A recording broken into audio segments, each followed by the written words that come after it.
Alors, chers amis, bonjour, chers amis, gloire à Dieu. Je voudrais rappeler un petit peu les choses qui sont très importantes, qui sont dans le cœur de Dieu, des choses que vous savez déjà, mais comme disait l'apôtre Paul, je ne cesse de vous répéter les mêmes choses. Pourquoi, les amis? Parce que tout simplement, il faut que de l'information, ça devienne de la connaissance dans notre vie. Et ça ne devient de la connaissance que quand on met en pratique. Quand on écoute des messages, ce n'est que de l'information. Vous entendez ce que je vous dis, les amis? Quand on écoute des messages, ce n'est que de l'information. Mais pour que ça devienne une connaissance révélée, il faut qu'on mette les choses en pratique. Et plus on va les mettre en pratique, plus ça va devenir de la vraie connaissance. Et on a besoin de connaissance. Et donc, Paul, il disait à Timothée, exerce-toi à la piété. Et on voit qu'est-ce que ça veut dire. Et il donne l'exemple aussi d'un sportif de haut niveau qui va faire une compétition dans un stade pour essayer de remporter la première médaille. Eh bien, qu'est-ce qu'il fait toute la semaine, tous les jours, toutes les semaines, tous les mois? Il s'entraîne. Et souvent, il se fait coacher par un coach, par un mentor qui lui fait faire des choses qu'il sait déjà. Parce que depuis son enfance, il évolue en tant qu'athlète, il sait déjà ce qu'il faut faire. Pourtant, il me dit, mais l'élève, le sportif ne dit pas au coach, attends, mais ça je le sais, ça. Non, il se laisse coacher. Parce que ça le remotive, ça lui donne toujours un élan. Et beaucoup l'ont compris, ça. Même il y a des sportifs qui avaient arrêté pendant un temps, par exemple des tennisman, d'avoir même des coachs. Et après, ils ont repayé des coachs. Ils ont repayé parce qu'ils disaient, pourtant, ils m'enseignent ce que je sais déjà. Mais le fait d'avoir un coach, eh bien, ça lui crée un stimuli. Ça le remet chaque fois sur les rails. Ça l'aide à améliorer ses performances. Ça m'aide à améliorer. Et ça, c'est très, très important. Quand je le vois, Paul, tout le temps en train de répéter les mêmes choses, tout le temps en train de répéter les choses, jusqu'à ce que les gens mettent en pratique, que ça devienne une partie d'eux-mêmes. Et c'est pour ça que j'aime beaucoup aussi ce qu'il explique. J'ai écouté hier un petit peu le pasteur Karambéry, qui est en Côte d'Ivoire actuellement. Il expliquait que lui, dans son église, c'est exactement comme cela qu'il faut fonctionner. Et que je l'ai déjà enseigné, moi, ces choses-là. Ça veut dire que quand il fait un thème, lui, il fait un thème pour l'année et il fait un thème par mois. Et toutes les semaines, 2-3 réunions par semaine, il parle toujours sur ce thème pendant tout un mois. Parce qu'il ne veut pas simplement que ce soit les matures qui comprennent. Il veut que ce soit aussi la maman, comme il disait, ou le simple croyant, ou le bébé spirituel, il doit comprendre. Par exemple, quand il enseigne sur le combat spirituel, il enseigne pendant des semaines, pendant un mois minimum sur le combat spirituel. Et des fois, ça peut être même le thème d'une année. Et parce qu'il explique jusqu'à ce que ça devienne une partie d'eux-mêmes. Et c'est vraiment comme ça que Dieu construit l'Église. Et je suis complètement d'accord parce que je l'ai enseigné pendant des années, cela, que beaucoup d'églises font tout à tort et à travers. Un dimanche, ils prêchent sur ça. Le dimanche, ils prêchent sur autre chose. Le dimanche d'après, ils prêchent sur autre chose. Et comme ça, on ne se construit pas. Il faut quelque chose de pédagogique, de méthodique. Et il faut construire la vie des croyants. Et il expliquait, c'est pour ça qu'aujourd'hui, on en est plus de 1000 églises. Parce qu'il construit la doctrine, les gens pédagogiquement. C'est pour ça qu'on va faire une école biblique qui va durer 9 mois, qui sera dans la région parisienne au début, et qui va durer 9 mois et toutes les années, sur les 12 mois de l'année, pendant 9 mois, on va enseigner les mêmes choses. Il faut 9 mois pour qu'un enfant naisse. Il faut 9 mois pour qu'un projet naisse. Il faut 9 mois pour qu'une femme est enceinte pendant 9 mois. Et le Seigneur m'a dit, il faut faire une école biblique très pratique pendant 9 mois, où les gens vont se servir dans les différents départements que l'on va mettre en place. Et ce que j'essaie de vous dire, mes amis, c'est que vraiment, il faut apprendre à mettre en pratique, Et de l'information, ça devient de la connaissance quand on met en pratique les choses. Et trop de chrétiens aujourd'hui, ils sont bourrés d'informations, surtout aujourd'hui avec Internet. On va écouter déjà le dernier prédicateur, le ci, le ça. Et qu'est-ce qui se passe? C'est qu'on est noyé de messages et finalement, ça ne nous aide pas plus que ça. Hein. Donc, et c'est pour ça que je vais faire, moi je vois les problèmes techniques que l'on a, je vais faire vraiment des vidéos régulières, je vais continuer à le faire, je commence à le faire, et je vous encourage, écoutez ma chaîne YouTube, qui s'appelle Serge Fortunato. C'est pas compliqué à la trouver. Serge Fortunato, vous allez me reconnaître sur les vidéos. Écoutez les vidéos, réécoutez-les, il y a des trésors, mes amis. Il y a des perles de grand prix. Il y a des trésors.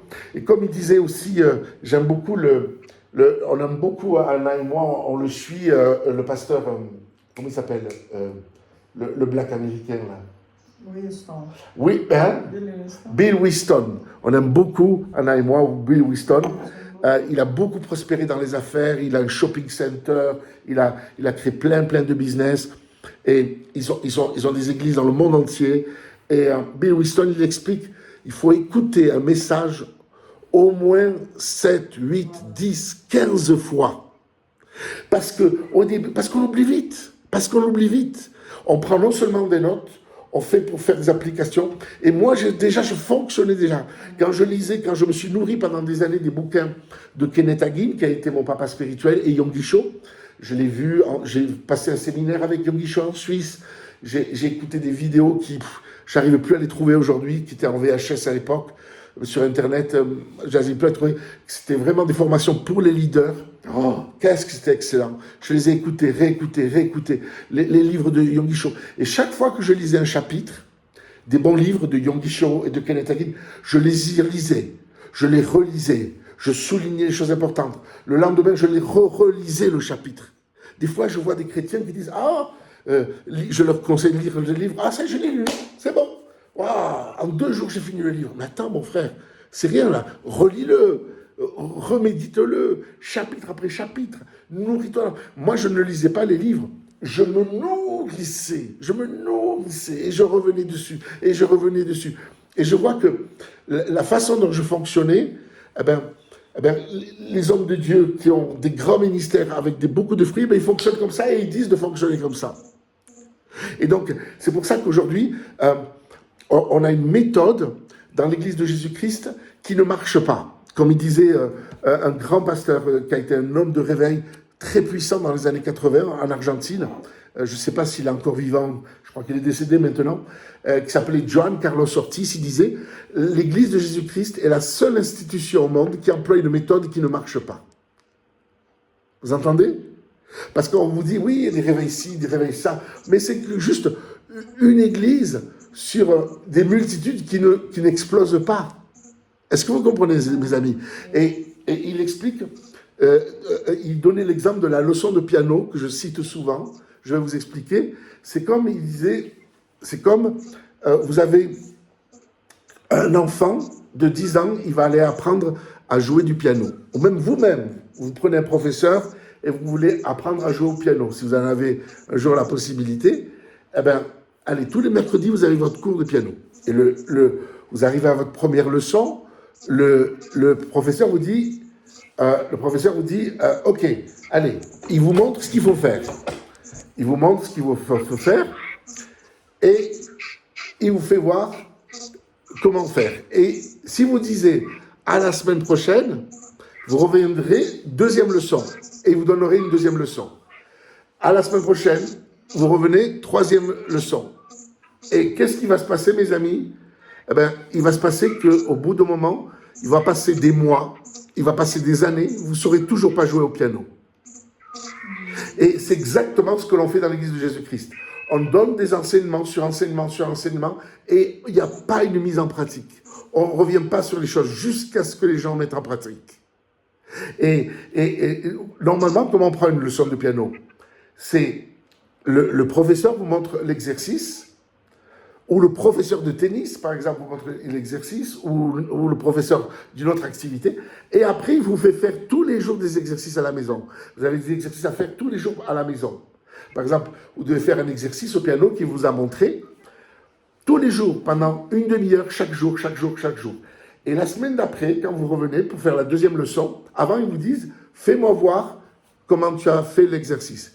Et s'ils voient que vous ne le maîtrisez pas, ils vous redonnent encore une semaine pour refaire le même exercice. Il vous le remontre à nouveau, il vous dit comment vous perfectionnez, toujours sur la première leçon. Et il ne va pas à la deuxième leçon tant que vous ne maîtrisez pas la première leçon. C'est ça un bon professeur. Et donc souvent, on met message après message après message. En plus d'un dimanche à l'autre, on sort du thème. Des fois, il peut arriver qu'on prêche pendant 6 mois les mêmes choses. Mais si le pasteur juge que c'est important de vous redonner ça, c'est parce qu'il sent que ce n'est pas vraiment pleinement intégré. Vous comprenez, mes amis? Donc, écoutez bien. Et ce que j'essaie de vous dire, c'est qu'il faut vraiment, vraiment prêcher, les frères, par thème. Quand vous prêchez sur le combat spirituel, ben vous n'allez pas prêcher qu'un seul enseignement. Vous allez prêcher 2 fois par semaine sur ce thème-là, pendant tout un mois, au minimum. Au minimum. Et après, vous mettez en pratique les choses avec les frères et sœurs de vos églises. Amen. Et donc, une chose qu'il faut comprendre, c'est que au début, c'est une information que l'on reçoit. Quand on dit c'est un enseignement. Mais c'est un enseignement, c'est une information. Mais ça devient de la connaissance quand on commence à le mettre en pratique.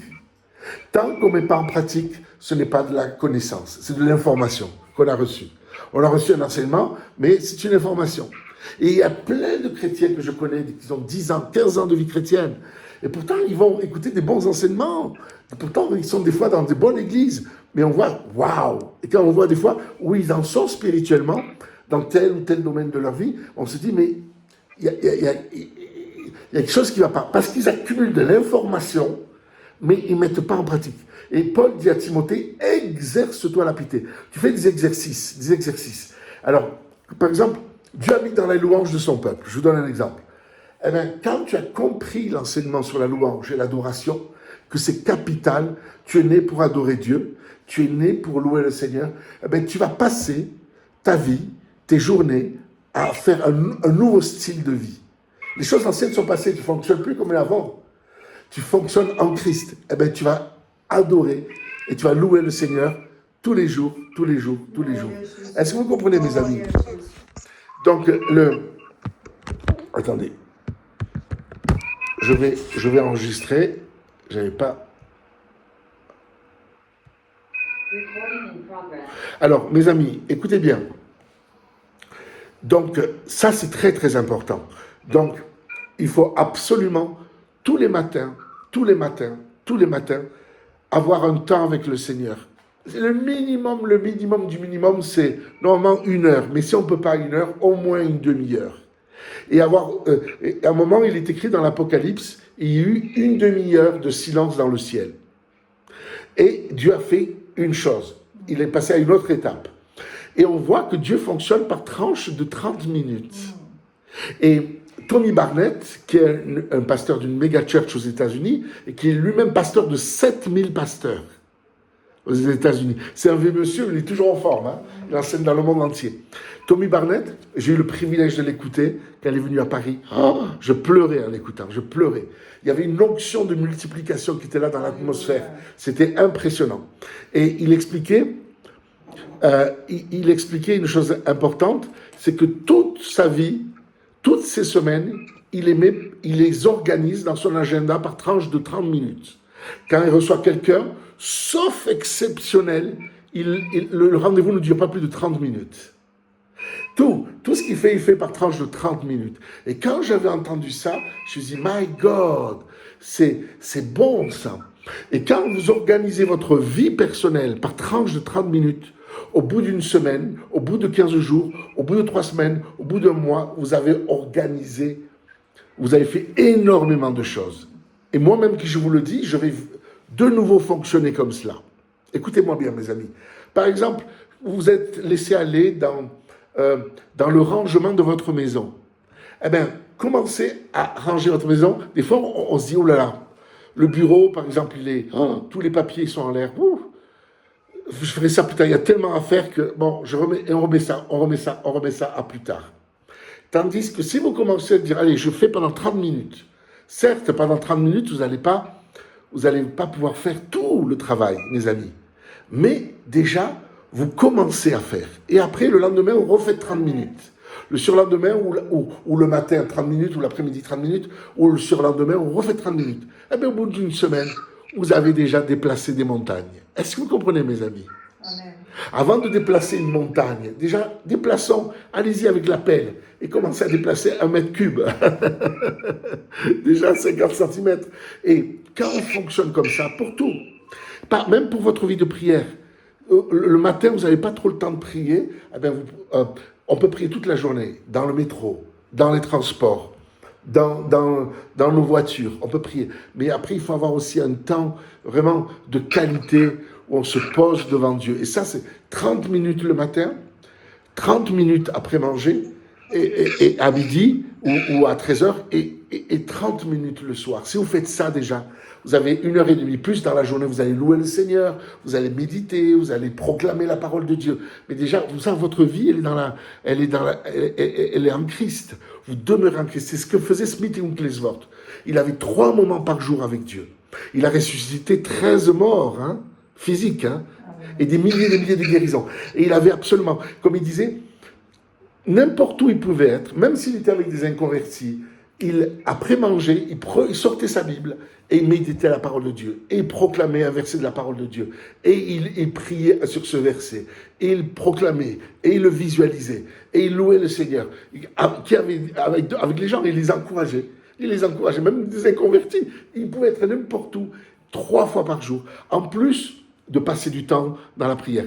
La première chose qu'il faisait le matin, il se levait, il disait, c'est contre son lit, contre Smith Wigglesworth, la première chose qu'il faisait, il passait du temps à parler en langue. Il passait du temps à parler en langue. Smith Wigglesworth, il parle en langue. Et ça, c'est extraordinaire. Quand on parle en langue, il faut parler en langue. Parce que celui qui parle en langue parle à Dieu. Celui qui parle en langue, dans le grec, il se charge. Non seulement il se charge d'énergie, vous ne recevrez une puissance, le Saint-Esprit. Dans le mot grec, là, dans Acte 1:8, c'est energia.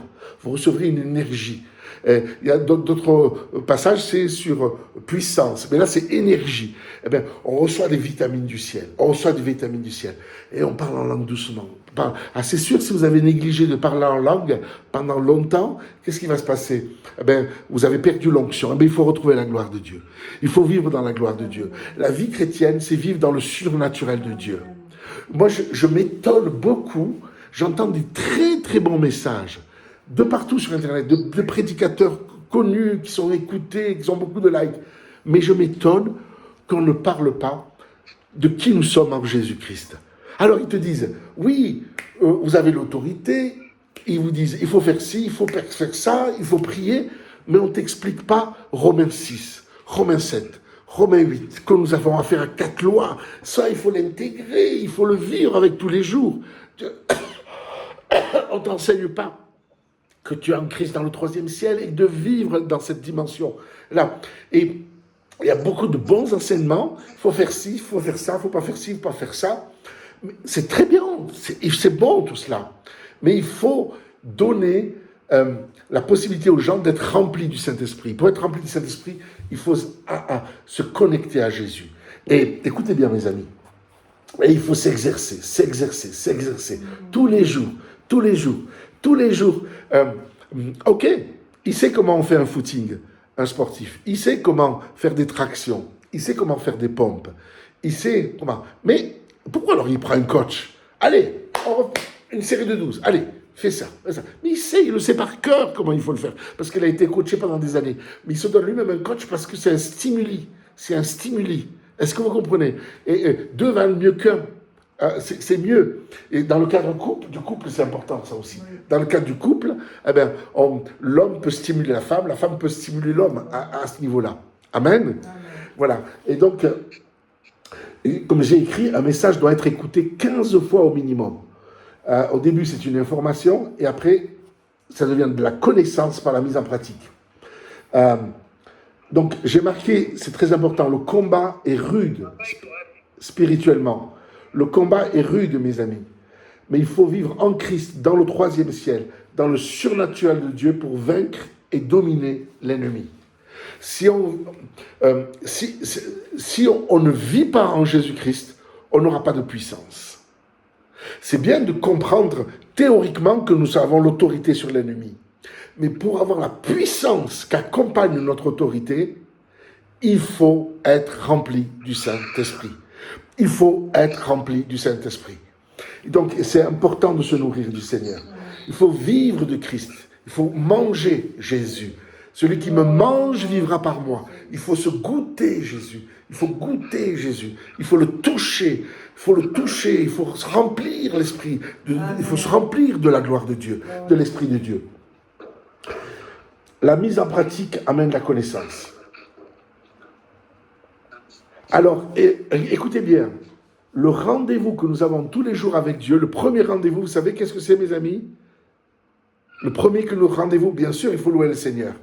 Mais le premier réel rendez-vous, la profondeur du rendez-vous avec Dieu, c'est quoi?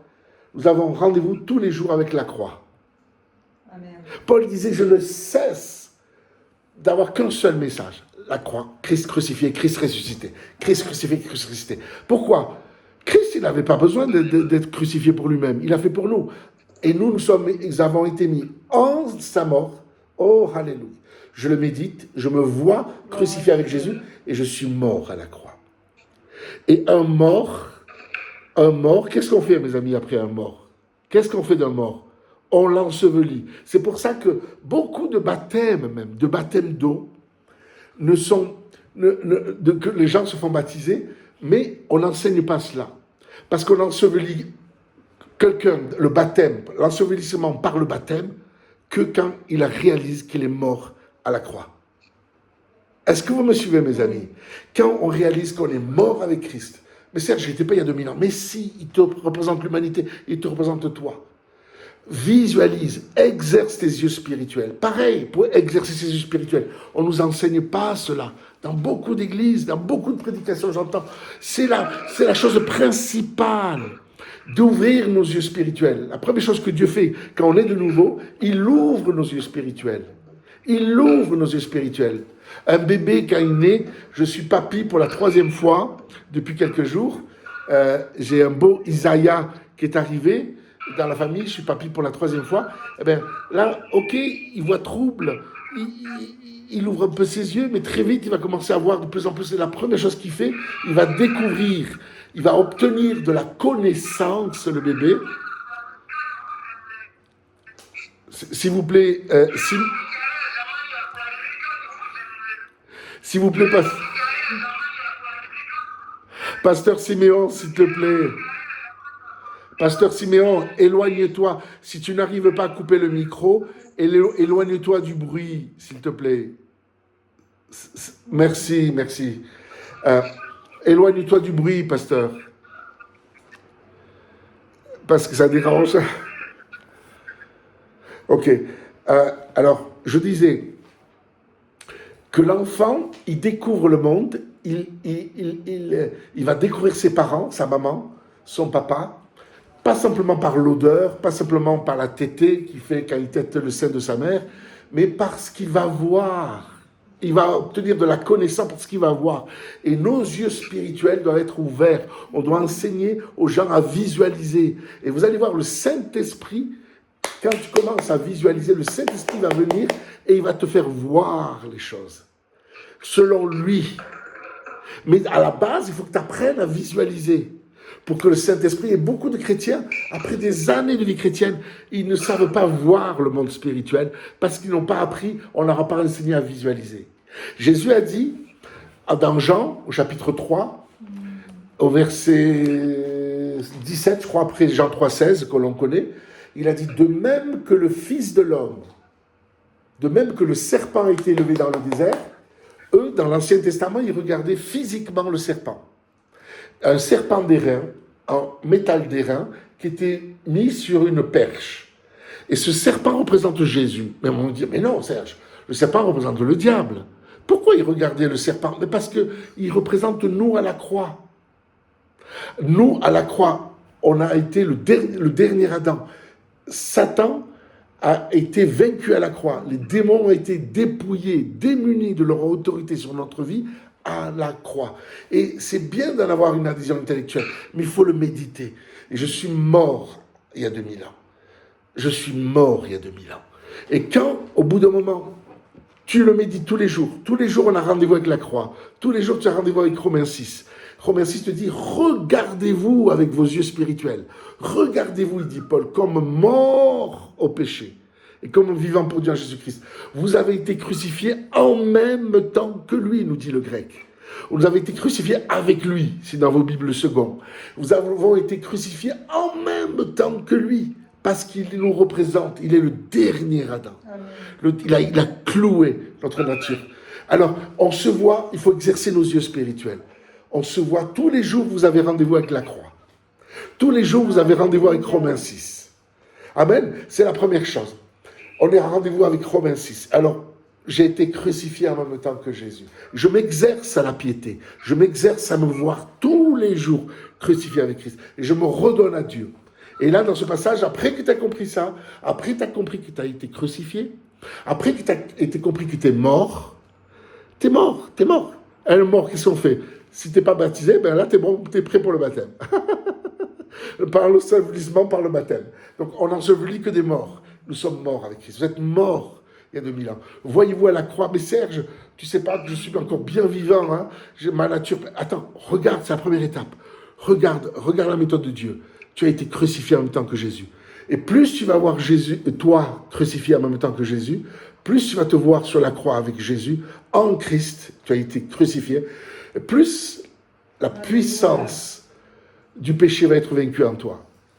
Et après que tu aies compris cela, Paul il dit, dans Romains 6, il dit, après que vous avez réalisé que vous êtes crucifié avec Christ, donnez-vous vous-même à Dieu et le péché n'aura point de pouvoir sur vous. Puisque vous n'êtes plus sous la loi, où vous devez vous-même mettre en pratique par vos propres forces cette loi, mais vous êtes maintenant sous la grâce. Vous allez dépendre que de Jésus. Vous allez dépendre de la force de Jésus. Vous allez dépendre des armes de Jésus. Vous allez dépendre de la méthode de Jésus. Vous allez garder vos yeux fixés sur Jésus, nous dit Hébreux 12. Nous allons avoir fixé tout le temps les yeux sur Jésus. Et de même que le serpent est élevé dans le désert, de même le Fils de l'homme sera élevé. Et ça veut dire que chaque fois qu'ils regardaient, ils avaient été piqués par des serpents vénineux, mortels, ils mouraient les uns après les autres. Moïse, Moïse, Moïse, fais quelque chose, t'es en train de mourir. Parce que les serpents étaient venus, parce qu'ils n'arrêtaient pas de murmurer. Ils n'étaient pas patients et ils ne marchaient pas par la foi, ils murmuraient. Et quand on ne marche pas par la foi, elle marche avec des objectifs à atteindre. La foi marche en regardant les yeux fixés sur Jésus. Et quand on ne fonctionne pas comme cela, eh bien, on murmure. On a plein de pensées, on se pose plein de questions, on remet des choses en question. On est constamment ballotté. Parce qu'on ne marche pas par la foi. Écoutez bien, mes amis. Et de même que le serpent a été levé dans le désert, de même le serpent a été élevé à la croix. Jésus a pris notre nature satanique. Jésus a pris notre nature de péché. Jésus a pris la malédiction. Jésus a pris la maladie. Et quand vous allez commencer à le voir et le méditer chaque jour, au bout d'un moment, d'une information, ça va devenir une révélation. D'une information, ça va devenir de la connaissance, les amis. Vous comprenez? Et donc, vous gardez. Alors, le premier rendez-vous que vous avez chaque jour, c'est le rendez-vous avec la croix. Amen. Paul disait, je ne veux rien savoir d'autre que la croix. Parce que tout est là. C'est là où tu as été racheté de la maladie. C'est là où tu as été racheté du péché. C'est là où tu as été racheté de la pauvreté financière. C'est là où tu as été racheté. Amen. Et après, Jésus est mort. Il a été enseveli. Il est allé dans le séjour des morts. Et après, il est ressuscité. Et la Bible nous dit dans Éphésiens, chapitre 1 et chapitre 2, de même que Jésus a été ressuscité des morts, de même vous avez été ressuscité en même temps que lui. Et là, vous êtes au bénéfice de la puissance de la résurrection. D'abord, première étape, vous redonnez à Dieu, vous abandonnez à Dieu, vous méditez que vous avez été crucifié avec Jésus. Vous méditez, oh Seigneur, que vous êtes mort avec Jésus à la croix. Amen. Oh, alléluia. Et vous abandonnez au Seigneur, vous reconsacrez à Dieu tous les jours. Tous les jours, vous vous redonnez à Dieu. Ça, c'est la première étape. Deuxième étape, vous réalisez que vous êtes ressuscité avec Jésus. Et vous n'êtes pas simplement ressuscité. Jésus est allé s'asseoir à la droite du Père. Eh bien, vous-même, en Christ, vous êtes assis, nous dit Éphésiens 2, à la droite du Père. Si vous vivez votre vie chrétienne dans le naturel, en priant le Dieu qui est au troisième ciel, Seigneur, bénis-moi. Seigneur, je te loue, je t'adore. C'est ce que je dis souvent aux responsables des louanges. Il y a beaucoup de gens qui font de la louange, qui font descendre l'onction de temps en temps sur une assemblée. Alléluia. Mais quand ces chantres et ces adorateurs comprendront qu'il ne faut pas simplement allouer Dieu pour que Dieu fasse descendre la pluie, non, mais qu'eux-mêmes vont s'asseoir dans les lieux célestes et demeurer dans les lieux célestes, méditer cela, mais là, ils vont amener les gens dans la gloire de Dieu. Je ne sais pas si vous me comprenez. Il y a plusieurs onctions, il y a plusieurs gloires. Il y a une gloire que tu touches, même si tu es au premier ciel et que tu pries le Dieu du troisième ciel, tu peux être un enfant de Dieu, tu peux être visité, tu peux être béni, mais c'est que partiel. Je vous assure, mes amis, la plupart, nous avons touché que des miettes de la gloire de Dieu.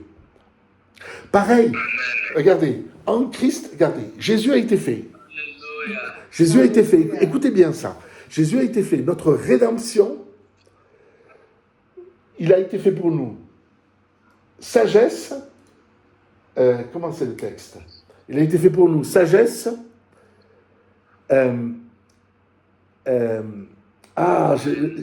rédemption, oui, sagesse et sanctification, pardon. Amen. Si vous essayez par vous-même de vous sanctifier, vous allez comprendre qu'est-ce que nous avons à faire à 4 lois. Tout le péché va reprendre chaque fois le dessus. Et toutes les promesses que nous faisons à Dieu par nous-mêmes, mes amis, on trahit nos propres promesses qu'on se fait à nous-mêmes et à Dieu. N'est-ce pas? Là, il va arriver le mois de janvier. On fait des promesses à Dieu. La nouvelle année qui commence. Je vais faire ci, je vais faire ça. C'est pour ça que Rosh Hashanah, jusqu'au Yom Kippour, il y a 10 jours qui passent pour que Dieu veut qu'on médite ces choses-là. C'est pas un jour comme ça, je fais une promesse à Dieu, ouais, aujourd'hui faire ça. Le Seigneur, il veut qu'on ancre ces choses en nous. Est-ce que vous comprenez, mes amis? Amen. Du nouvel an jusqu'à ce qu'il y ait... les fêtes durent plusieurs jours, les fêtes de l'Éternel. Pourquoi? Parce que Dieu veut qu'on médite jusqu'à ce que ça devienne une partie de nous-mêmes. Écoutez bien, mes amis. Et très, très important. Quand vous réalisez que vous êtes mort, crucifié avec Jésus, oh, alléluia, tous les jours, on doit se nourrir. Tous les jours, on doit partager cela. Tous les jours, moi, je vais partager cela quand on va monter l'école biblique. Tous les jours, minimum, avec les étudiants. Tous les jours, nous avons été crucifiés jusqu'à ce que ça devienne une partie de notre enseignement, une partie de notre connaissance, une partie de notre nourriture quotidienne. Si on te dit qu'est-ce que ça fait la vitamine C, si on te dit qu'est-ce que ça fait le zinc, le sélénium, le groupe B, c'est bien de te le dire, mais tous les jours, il faut que tu te nourrisses avec des éléments qui portent ces vitamines-là. Tous les jours, tu as besoin de cette nourriture. Tu dois manger. Eh bien, on doit se nourrir, on doit manger tous les jours. Romains 6, Romains 7, Romains 8, Éphésiens 1, Éphésiens 2, Colossiens 1, Colossiens 2. Donc, et quand tu médites ces choses-là, au bout d'un moment, c'est une partie de toi-même. Tu t'exerces à la piété, tu t'exerces avec la méthode de Dieu. Mais Dieu, la méthode, il veut simplement que tu exerces tes yeux spirituels. Amen. Tu es mort il y a 2000 ans. Je suis mort. Alléluia. Oh, alléluia. Donc, je ne vais pas, sans moi, dit Jésus, vous ne pouvez rien faire. Amen. Donc, accepte de mourir à toi-même. Accepte la mort, parce que sans Jésus, tu ne pourras rien faire de spirituel. Ou très peu. Donc, alléluia, sans moi, vous ne pouvez rien faire. Qu'est-ce que fait Jean? À tout à l'heure, le pasteur Siméon, il priait avec le Jean 15, la prière qu'il a fait, le pasteur Siméon. Jean 15. Le cep, c'est Jésus. Le sarment, c'est la branche. Le cep, c'est le tronc. Le sarment, c'est la branche. Qu'est-ce que fait un sarment? Il ne fait rien. La seule chose qu'il fait, il reste attaché au cep. Il dépend du cep. Il descend du cep. La seule chose qu'il fait. Et la vie coule. Et il peut porter du fruit. Il peut, après, mettre en pratique et porter du fruit. La Bible nous dit, quand tu expérimentes après la puissance de la résurrection, la Bible nous dit dans Galates, au chapitre 3, au verset 5, que Dieu il fait des miracles parmi vous. Dans le grec, mes amis, c'est Dieu fait des miracles en vous. En vous. Vous entendez, mes amis? Quand tu fixes tes yeux sur Jésus, il peut lui graver sa loi dans nos cœurs. Amen. Il peut lui graver sa loi dans nos cœurs. La loi n'est pas abolie. La loi n'est pas abolie.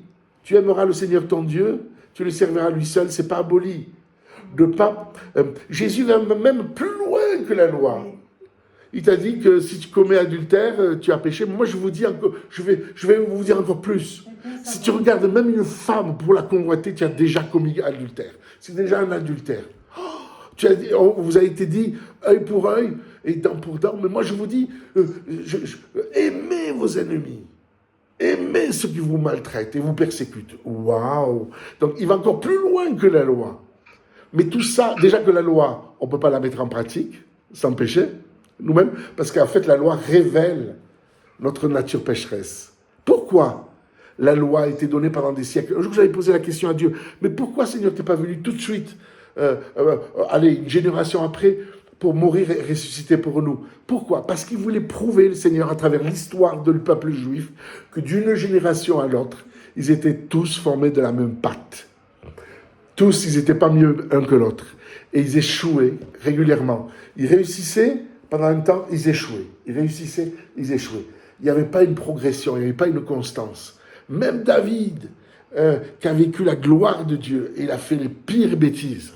Même David, qui était dans le cœur de Dieu. Qui était dans le cœur de Dieu. Et vous comprenez, mes amis? Qui avait un cœur selon Dieu. Mais parce que sous la loi, c'est je t'aime à la folie, passionnément, pour finir pas du tout. C'est comme ça. Ça révèle qui nous sommes. Ça révèle qui nous sommes. Pour qu'on dépende de plus en plus de Jésus. Pour qu'on dépende de plus en plus de Jésus à la croix. Pour qu'on dépende de plus en plus de Jésus ressuscité. Et qu'on va s'asseoir en Christ, dans sa grâce, dans les lieux célestes. Tout ça se vit par la foi, en exerçant tes yeux spirituels. En exerçant tes yeux spirituels. On est béni de toutes sortes de bénédictions, ou dans les lieux célestes, ou en Jésus-Christ. Tu te vois en Christ. Tu te vois en Christ à la croix, et tu te vois en Christ dans la résurrection, et à la droite du Père. Tu es assis avec Christ. Physiquement, tu es là. Au Congo, ou à Madagascar, ou en Côte d'Ivoire. Physiquement, tu es là. Mais spirituellement, tu es assis avec Christ dans les lieux célestes. Et ça, tous les jours, tu as besoin d'y revenir. Tous les jours, tu dois t'exercer à cela. À exercer. De même que le Fils de l'homme, de même que le serpent a été élevé dans le désert, de même le Fils de l'homme sera élevé. Ça veut dire, regarde. Et quand ils regardaient au serpent, derrière leurs yeux physiques, ils étaient guéris. Ils étaient guéris. Tous les jours, le diable nous pique. Tous les jours, le diable nous met des morsures. Et il essaie de nous contaminer. Il essaie de nous faire revenir, de nous faire sortir de la foi, de la marche par la foi. Il essaie de nous faire voir dans le naturel et pas dans le spirituel. Tous les jours, il essaie de nous faire quitter le domaine de la visualisation, le domaine où on est dépendant de Jésus. Et on s'accroche à... C'est ça la doctrine du Nouveau Testament. C'est visualiser qui nous sommes en Christ, à la croix, à sa résurrection et à la droite du Père dans le troisième ciel. Vous comprenez, mes amis? Et c'est pas simplement un enseignement qu'on donne tous les jours. Je vous assure, il faut baigner là-dedans. Et là, ça t'amène la gloire. Et là, dans cette dimension de grâce, de fils, de roi, en Christ est roi, de prophète, c'est-à-dire que tu parles de la part de Dieu, tu vas voir les choses de Dieu, tu vas les communiquer. Tu es roi, tu es sacrificateur. pour Dieu. En Christ. Regardez. Qu'est-ce qui se passait dans le tabernacle? Le tabernacle représente les trois parties de nous-mêmes. Le parvis extérieur, notre corps. Le lieu saint, c'était notre âme. Et le lieu très saint, notre esprit. Regardez. D'abord, la première chose, l'agneau pascal. L'agneau, le sang de Jésus te fait rentrer dans le pardon, dans la justification. Mais après, il te fait rentrer dans la glorification. C'est là que beaucoup de chrétiens expérimentent peu. Il faut s'asseoir dans la gloire en Christ. Il faut demeurer en Christ, dans la gloire de Dieu, et vivre dans la gloire de Dieu. Écoutez bien, mes amis. Et après, il y avait le lieu saint. Vous avez vu? Il y avait les pains de proposition. Donc, tu te nourris de la parole de Dieu. Tu te nourris de la parole de Dieu, illuminé par le chandelier. Le chandelier qui était en face, dans le lieu saint, illuminait la pièce. Il n'y avait aucune lumière étrangère, il n'y avait aucune lumière du monde, il n'y avait aucune lumière du soleil extérieur. C'était un grand rideau opaque entre le lieu extérieur, le parvis extérieur, et le lieu saint. Et donc, c'était illuminé uniquement la pièce par le chandelier, le Saint-Esprit. Le Saint-Esprit, tous les jours, 24 heures sur 24, il fallait qu'il y ait de l'onction, de l'huile, pour alimenter les 7 flammes. 24 heures sur 24, qui illuminait le pain. Donc tu manges le pain dans la présence du Saint-Esprit et qui te fait rentrer enfin dans le lieu très saint. On n'oubliez pas, quand Jésus est mort à la croix, le voile du temple a été déchiré. Mais c'est lequel du voile? C'est le voile du parvis extérieur? Ou c'est le voile entre le lieu saint et le lieu très saint? Non, c'est le voile du lieu saint et du lieu très saint. Ça veut dire que ça te fait rentrer dans la gloire.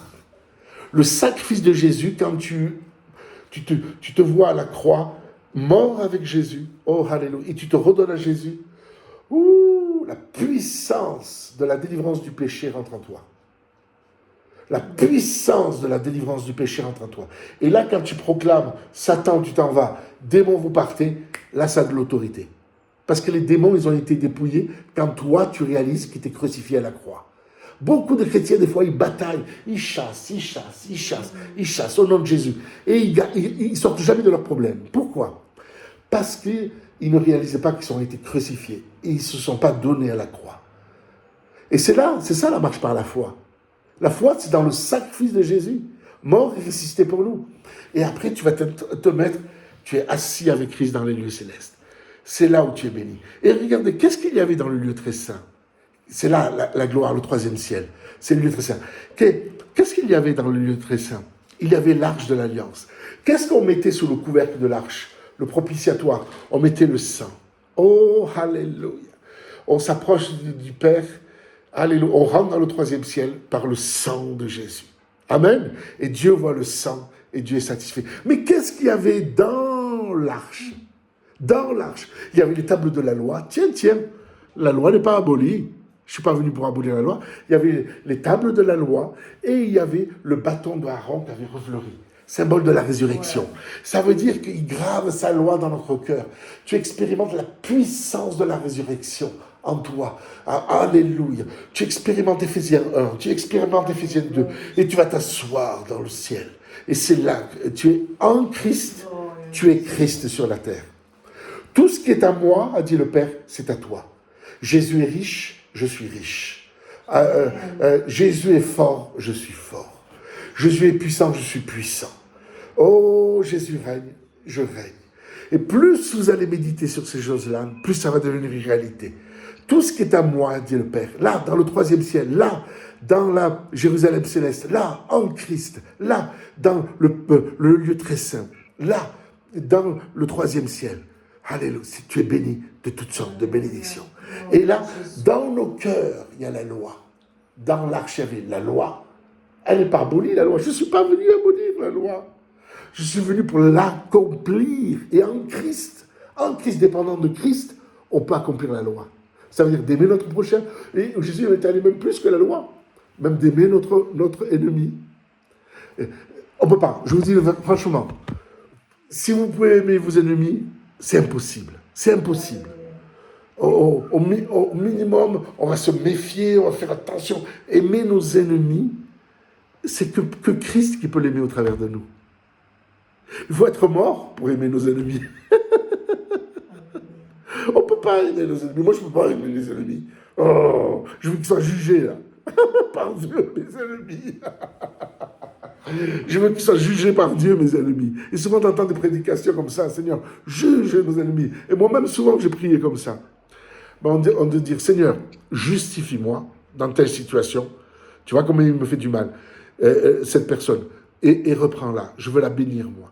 Seigneur, s'il y a une possibilité de repentance, de changement de direction, reprends-la. Reprends cette personne. Reprends-la. Fais-lui comprendre ces choses-là. Je veux la bénir dans ce sens-là. Pour que... Vous avez vu Jésus sur la croix? Regardez Jésus sur la croix. Le comble à la méchanceté qu'ils ont mis. Vous avez vu le comble, mes amis? Qu'est-ce qu'ils ont fait? Non seulement ils se moquaient de lui, ils lui ont craché dessus, alors qu'il a été flagellé, mais comment? Avec des lambeaux de chair qui sont partis, on voyait ses os à vif. C'était terrible. Quand vous voyez le film La Passion de Mel Gibson, vous comprenez comment ça a été, la torture que ça a été. Mais en plus, il dit j'ai soif, j'ai soif, j'ai soif. On lui donne en plus une éponge remplie de vinaigre, imbibée de vinaigre. Mais quelle méchanceté!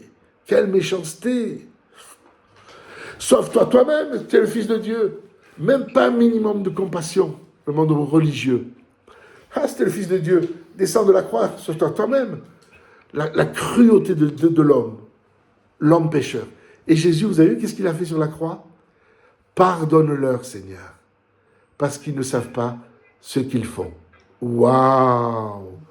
Pardonne-leur, Seigneur, parce qu'ils ne savent pas ce qu'ils font. Mais mes amis, vous et moi, on ne peut pas vivre cette dimension dans le naturel. Mais on peut la vivre que si on meurt à la croix. Vous êtes déjà mort à la croix. Il y a simplement qu'à le voir et te donner à Dieu. Vous êtes déjà mort. Tout est accompli. Tout est accompli, mes amis. Donc le premier rendez-vous que tu as avec Dieu, le premier rendez-vous, c'est le rendez-vous avec la croix. Après, c'est le rendez-vous avec la puissance de sa résurrection. Et après, tu as le rendez-vous dans le lieu très saint. Dans la gloire. Dans la Jérusalem céleste. Dans le troisième ciel. En Jésus-Christ. En Jésus-Christ. En Jésus-Christ, tu es fils de Dieu. Avant, c'était des serviteurs de Dieu. Dans l'Ancienne Alliance, c'était des serviteurs. Ils servaient Dieu, le Dieu d'Israël. Mais à partir du Nouveau Testament, c'est plus le Dieu d'Israël, c'est le Papa. Abba. Abba. Papa. Papa. Et papa, ils te disent, tout ce que j'ai est à toi. Amen. Tout ce qui est à moi est à toi. Amen. Alors, qu'est-ce qu'on a besoin? Ok, oui, d'accord, Serge, je le proclame depuis beaucoup de temps, je suis riche en Christ, mais que je suis pauvre. Tu ne sais pas la situation économique au Congo, à Madagascar, tu ne sais pas la situation économique que j'ai dans mon quartier, en Côte d'Ivoire, au Mali. Oui, Dieu le sait, et je le sais. Mais écoutez bien, mes amis, écoutez bien. Christ avait été fait pour nous sagesse, rédemption et sanctification. Ça veut dire que la sagesse qu'il y a en Christ, écoutez bien ça, la sagesse qu'il y a en Christ est supérieure à la sagesse qu'avait Salomon. Je vous l'ai déjà dit, mais je vous le redis. Parce que pour nous, Anna et moi, c'est un réma. Un réma depuis quelques jours, ça. Dieu nous a parlé. Waouh! Ouh, je suis hésité là. Donc, c'était une révélation. Écoutez bien. Je vous l'ai répété, je vous le redis, mes amis. Salomon avait une telle sagesse que Dieu lui inspirait ce qu'il fallait qu'il fasse comme business et il prospérait. C'était l'homme le plus riche de la planète Terre de son époque. Et Jean-Baptiste, même s'il n'a pas été riche, mais il était, dans son ministère, il était le plus grand de l'Ancienne Alliance. Mais Jésus dit que en Christ, dans le royaume de Dieu, le plus petit est plus grand que Jean-Baptiste. Ça veut dire plus grand que Salomon. Je ne sais pas comment expliquer cela. Les quelques années qui nous restent avant le retour de Jésus, moins de 10 ans, mes amis, avant l'enlèvement de l'Église, écoutez bien. Écoutez bien. Écoutez bien, mes amis. Dieu va nous inspirer à faire des business qui vont nous rapporter beaucoup, beaucoup, beaucoup d'argent pour l'œuvre de Dieu, pour vos familles, pour vos enfants et surtout pour l'œuvre de Dieu. Parce qu'en Christ, Christ a été fait pour nous sagesse. Il y a une sagesse. Si tu manques de sagesse, demande-la à Dieu, nous dit l'épître de Jacques. N'oubliez pas, Jacques est le seul épître qui ne finit pas par une salutation. Parce qu'il y a une sagesse. Il est question d'Élie, qui faisait partie il avait la même nature que nous. Et Jacques, c'est le pitre qui nous parle de la sagesse. C'est le seul qui nous dit, tu manques de sagesse, demande-la à Dieu. Écoutez bien. En Christ, nous avons reçu, écoutez bien mes amis, en Christ, nous avons reçu un esprit de force.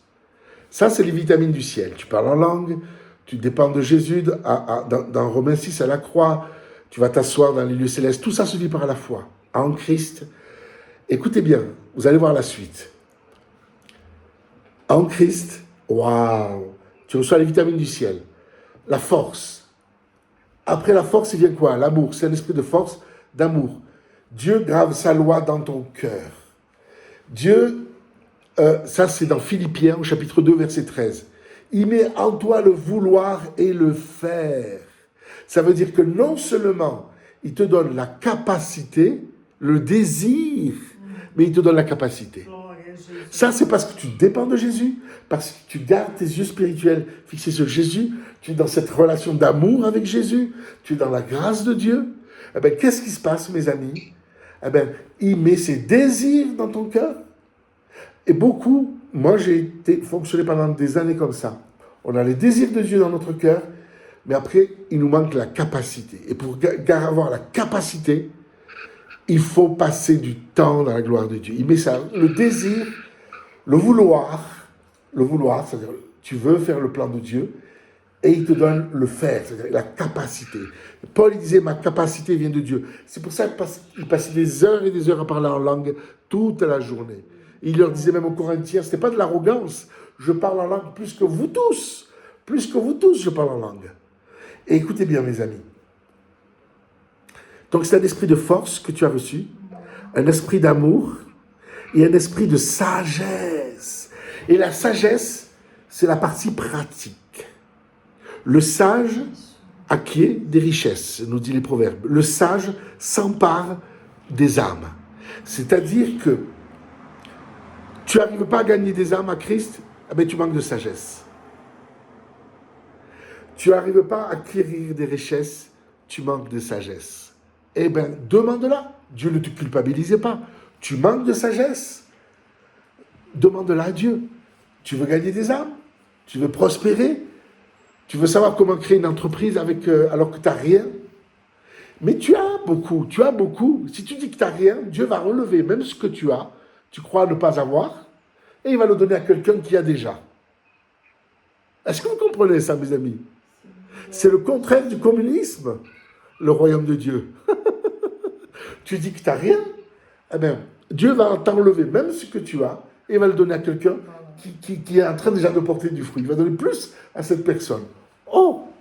Ça veut dire que tu as déjà, on a tous reçu de la part de Dieu une mesure de foi. On a tous reçu le Saint-Esprit. On a tous reçu. Tous, nous dit Romains 12. Vous me suivez, mes amis? Amen.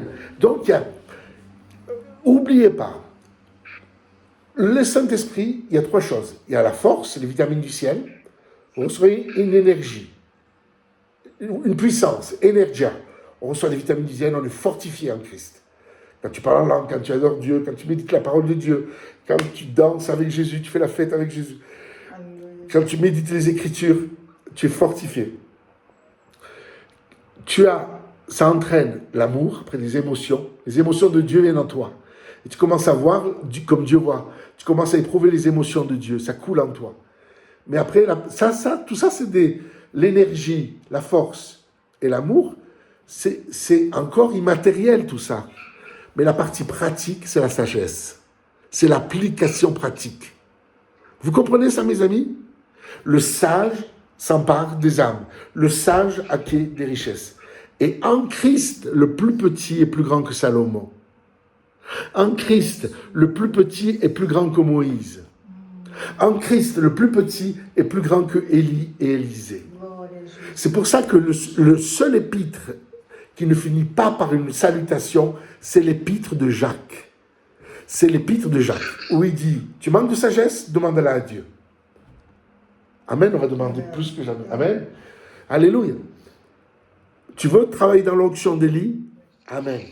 C'est l'épître de Jacques. Élie était de la même nature que nous. Alléluia. En Christ, tu peux accomplir le ministère d'Élie. Vous comprenez, mes amis? Oh, alléluia. De ramener toutes choses par rapport au plan de Dieu général, à notre unité avec le peuple juif, à comprendre la vision apostolique. Vous comprenez? J'espère que ça vous bénit. Moi, ça me bénit. Hein? Moi, ça me bénit. Hein? Alléluia. Donc, je vais revenir souvent sur les 4 lois. Je vais revenir sur le cep et le sarment, Jean 15. Je vais revenir sur Romains 6, Romains 7, Romains 8. Je vais revenir sur Éphésiens 1, Éphésiens 2, Éphésiens 3, Éphésiens 6, se battre avec les armes de Dieu. Beaucoup, l'armure, c'est que de la théorie. C'est que de la théorie. Mais non, quand tu sais que tu es justifié en Christ, tu sais que pour toi, c'est une armure. Amen. C'est l'armure. Quand tu sais que la parole de Dieu est une épée, eh bien, tu vas l'utiliser avec ton cœur et ta bouche. Quand tu sais que tu es sauvé en Christ, alléluia, que tu es racheté en Christ, tant que tu dépends de Jésus, eh bien, tu gardes le casque du salut. Alléluia. Et mes amis, maintenant je vais vous dire une chose importante que Dieu m'a dit de vous dire ce matin. Écoutez bien. Et là, tu restes bouillant avec le Seigneur. Vous savez quand c'est qu'on n'est plus bouillant? Écoutez bien. Mes frères de Paris, mes frères de Madagascar, mes frères du Congo, de Côte d'Ivoire, du Mali, écoutez bien. Vous savez quand c'est qu'on sait qu'on n'est plus bouillant? Je vous pose la question. Vous savez quand c'est? C'est quand vous avez arrêté de témoigner. Quand vous ne témoignez plus tous les jours, ça veut dire, donne-moi une occasion, Seigneur, de témoigner. Si tu n'arrives pas tous les jours, ou tous les 2 jours, de témoigner à quelqu'un, si tu n'arrives pas tous les jours, tous les 3 jours, mais régulièrement de témoigner. Donne-moi une occasion.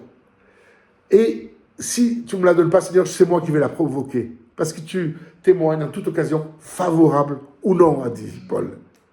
Malheur à moi si je ne prêche pas l'évangile.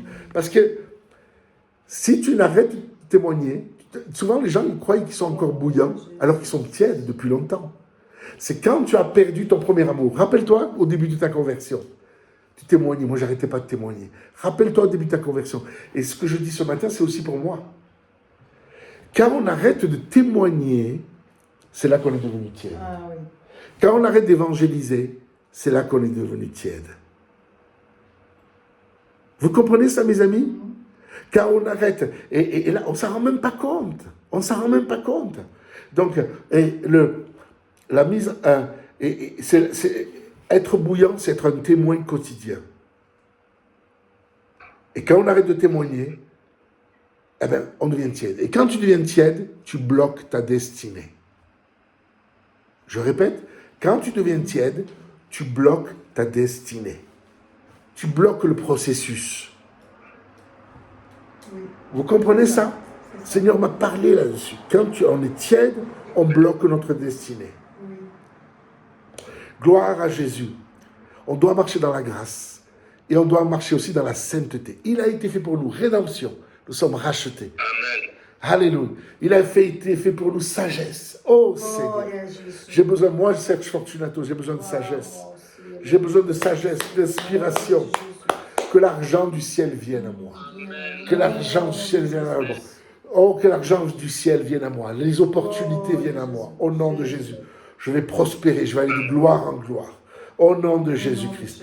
Les opportunités, les bonnes connexions viennent à moi. Au nom de Jésus-Christ. Au nom de Jésus-Christ. Tout ce qui est dans mon compte bancaire céleste, tout est accompli déjà, Jésus. Tout. C'est-à-dire que ton passé, ton présent et ton futur est accompli en Christ. Je répète, je crois que vous ne m'avez pas entendu. Ton passé, ton présent et ton futur est accompli en Jésus-Christ. Seigneur, alors tout ce que tu as prévu, Seigneur. Oh, alléluia. C'est pour ça qu'on doit passer du temps à l'écoute du Saint-Esprit. C'est pour ça qu'on doit passer du temps à l'écoute de Dieu. Et pour ça, il faut être rempli du Saint-Esprit. Mais déjà, il faut comprendre les choses de base. Vous êtes déjà mort, vous êtes mort, vous êtes mort, vous êtes mort. C'est pour ça que quand tu réalises que tu es mort, tu enseignes bien ces choses-là, la personne, elle réalise, ah ouais, je suis mort en Christ. Christ m'a crucifié. Donc je ne vais pas essayer par mon propre force. C'est bon, tu es prêt au baptême, mon frère, ma soeur. On va te baptiser. Et moi, je baptisais, quand j'étais pasteur, pendant 15 ans d'une église locale, je baptisais que les gens qui avaient compris cela. Waouh! Tu es mort, allez, tu es prêt au baptême. Par l'ensevelissement par le baptême. On ensevelit quelqu'un qui réalise qu'il est mort. Est-ce que vous me comprenez, mes amis? Souvent, on baptise les gens, simplement c'est un engagement, c'est un témoignage devant Dieu, devant les autorités spirituelles. Oui, c'est ça aussi. Mais c'est avant tout que tu réalises que tu es mort en Christ. Vous me suivez, mes amis? Alléluia. Donc, oh, gloire à Jésus. C'est cela. Je ne veux savoir rien que d'autre que Jésus mort et ressuscité. Il prêchait que ça, Paul. Que ça, Paul. Ce que je vous parle ce matin, et il le décortiquait, il le développait, que sur ces sujets. Vous me suivez, mes amis? Oui. Mais là, c'est une révélation que je vous donne ce matin. Tous les épîtres sont finis par des salutations. Tous, sauf Actes des Apôtres. C'est pas une lettre. Actes des Apôtres, c'est pas fini. Hein? On est encore dedans. Oui. Et c'est aussi l'épître de Jacques. C'est le seul épître qui n'est pas fini par une salutation. Et je l'avais découvert tout seul au début de ma conversion. J'avais regardé tous les autres épîtres, mais c'est le seul qui ne finit pas par une salutation. Il parle de l'onction d'Élie et il parle de demander la sagesse à Dieu. C'est ce que nous avons besoin aujourd'hui. C'est la sagesse de Dieu, mes amis. Seigneur, ta sagesse dans ma vie. Ta sagesse dans ma vie. Ta sagesse. C'est un esprit de force. Remplis-toi des vitamines du ciel. C'est un esprit d'amour. Oh, pour avoir le désir de Dieu et la capacité de Dieu. Et c'est un esprit de sagesse. On a besoin, c'est la partie pratique. C'est la pratique qui se concrétise dans notre monde physique. Amen, la sagesse de Dieu. Mais d'abord, il faut se remplir de force. Il faut se remplir de l'amour de Dieu. Il faut avoir une communion d'amour avec le Seigneur. Alléluia. Et les choses anciennes sont passées. Tu ne fonctionnes plus maintenant comme le monde religieux. Tu ne fonctionnes plus comme le monde évangélique. Tu fonctionnes en Christ. Tu fonctionnes en Christ maintenant. Vous me suivez, mes amis? Oh, c'est puissant. Est-ce que ça vous bénit? Je ne sais pas si ça vous bénit. Moi, ça me bénit. Ça vous bénit? Amen, amen, amen. On doit fonctionner en Christ. Et le thermomètre, quand tu sais que tu n'es plus bouillant et que tu es tiède, et le tiède, il va vomir de sa bouche. C'est quand tu ne témoignes plus. C'est pour ça que Paul, il avait compris cela. Paul avait compris cela. Il a dit, malheur à moi si je ne prêche pas l'évangile de Jésus-Christ. Ça veut dire que je vais sortir de la bénédiction. Je vais sortir de la bénédiction. Malheur à moi, ça veut dire je vais me mettre sur la malédiction. C'est pour ça que des fois, il y a beaucoup de chrétiens qui meurent prématurément ou de pasteurs qui meurent prématurément parce qu'ils ne sont plus des témoins. Ils sont devenus des religieux. Ils vont à l'église. Ils témoignent à leurs frères et sœurs en Christ. C'est bien. Exhortez-vous, édifiez-vous les uns les autres. Mais la principale mandat, le commandement, je vous donne un commandement nouveau. Allez, faites de toutes les nations des disciples. Aimez-vous les uns les autres, bien sûr, mais fonctionnez encore. Alléluia. Mais faites de toutes les nations des disciples. Voici les miracles qui accompagneront ceux qui auront cru. Il ne parle pas aux apôtres. Il ne parle pas simplement aux pasteurs et aux évangélistes. Il parle à chaque croyant du peuple de Dieu. Faites de toutes les nations des élèves et des disciples, des gens qui sont connectés avec Jésus et qui apprennent toujours à mieux vivre en Christ, à dépendre de plus en plus, à mieux dépendre de la croix, à mieux dépendre de sa résurrection, de la puissance de sa résurrection. C'est pour ça que Paul dit, vous avez à nouveau besoin d'un bain de régénération. Il faut à nouveau, on a besoin de tout à nouveau être rebaigné dans l'onction, dans la gloire de Dieu. Oh, gloire à Jésus. Vous comprenez, mes amis? Oh, gloire à Jésus. Je mets un fond musical là. Oh, gloire à Dieu. Alléluia. Père et Dieu, je te prie pour que tu bénisses mes frères et mes sœurs ici présents. Em nome de Jesus. Je te prie pour que tu les bénisses abondamment. Em nome de Jesus, Senhor. Que ta gloire vienne sur leur vie. Qu'ils aient les yeux fixés sur Jésus. Em nome de Les yeux fixés sur toi, Jésus. Les yeux fixés sur toi, Jésus. Les yeux fixés sur toi, Jésus. Em nome de Jesus. Les yeux fixés sur toi, Fixé Jésus. sur toi, Jesus. Finis par la prière. Em Vas-y, ma nome chérie. de Jesus. Senhor, on remercie, Senhor, por cette parole aujourd'hui. Merci pour ta présence, Senhor. Merci pour ta provision. Merci pour la vie de chacun qui est là em cette réunion, Senhor. Alléluia. Merci parce que tu as, Oh, gloire à tu toi. as, tu as rentré em notre vie, Senhor. Gloire à toi, E Père. déjà la croix, já préparé Alléluia. toutes les réponses qu'on a besoin, Senhor. Em nome de Jesus. Nous déclarons, Senhor, tua puissance sur la vie de chacun que é lá. Sur la vie de Isabelle, de Anique, Senhor, de tous les groupes de pastores do Congo, de Madagascar, de l'Afrique, Senhor. Em nome de Jesus. On remercie toi aujourd'hui parce que tu as déjà fait de grandes choses, Senhor. Tu as déjà préparé de grandes choses. Alléluia. Em nome de Jesus. Oh, merci Em Seigneur. nome Tu es de le Dieu des Jesus. miracles. Amém e amém. Alors j'ai quelque chose